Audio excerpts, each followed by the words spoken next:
От перемены мест камазовцев на финише итоговый результат не меняется. На Дакаре стартовал самый скоростной этап для грузовиков. Исправность техники зависит только от самих пилотов. Помощь другим экипажам оказывать нельзя. Когда же в таких суровых условиях сохранять лидерские позиции? Алмаз Гафиятов.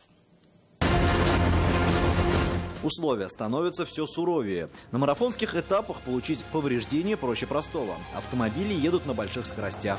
И малейшее отклонение от трассы приводит к серьезным последствиям. Все равно, конечно, волнение есть, потому что день сложные пески. Самую безлюдную пустыню, где практически нет дорог, нет людей. Очень сложно будет, я думаю, и всем экипажам. Более того, на таком этапе полностью запрещена помощь механиков.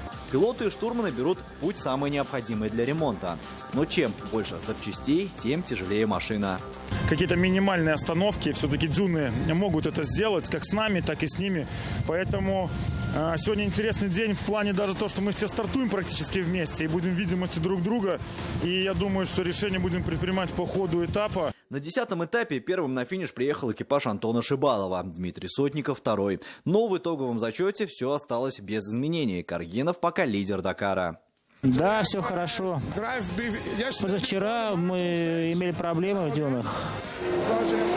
Но мы прорвались, вернулись ночью из дюн. Впереди последняя часть марафонского этапа по маршруту Шубайтах-Харат. Его протяженность 744 километра. Обратный путь пройдет по другому курсу, поэтому знакомых мест гонщики не увидят. Алмаз Гафиятов, ТНВ, Саудовская Аравия.